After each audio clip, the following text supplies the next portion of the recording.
Let's talk about strategic negotiations. Right now, Donald Trump and Vladimir Putin are going to be meeting to negotiate the fate of Ukraine and Europe. And even though the media is going to cover how Zelensky is currently bad-mouthing Trump and how Trump literally just called Zelensky a dictator, I want to give you some perspective on what might be on the negotiating table for Ukraine to end this war. These are all some points that Trump and Putin might bring up. One of the biggest negotiating tools, of course, is NATO and NATO expansion. Putin is probably going to ask for NATO expansion to completely stop and maybe even retract. It's very possible that Trump plans on leaving NATO but won't tell Putin that and might use that as a negotiating tactic. For example, Trump might say, hey, the United States is actually going to dismantle NATO, but in turn for dismantling NATO, we want you to limit your partnership with China. Or if the United States pulls out of NATO, Russia has to pull out of BRICS. There's also, of course, oil and energy. United States and Russia could come to a deal and strike some kind of partnership over energy resources. Russia gets most of its GDP and income from oil. Right now, the United States is sanctioning their oil,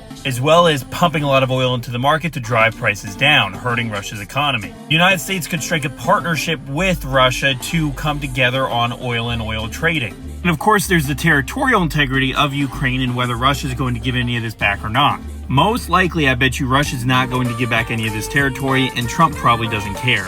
But it's a negotiating tool. Trump might say that he wants that territory back in order to get other concessions, knowing that he's not actually going to take it back anyway. Here's the key. America and Russia actually have a ton of opportunity for partnership. And if the two were able to strike a mutual deal with Ukraine, it could lead to other possibilities for them to coordinate on other factors. For example, Russia could become a partner with the United States on containing China, or helping out with issues in the Middle East. You'll notice Europe's not involved at all, because Europe barely funds NATO, has barely done anything for the Ukraine war, all the weight has fallen on the United States. And Trump knows this, and Trump knows that Europe would rather continue to have war forever at the cost of the United States.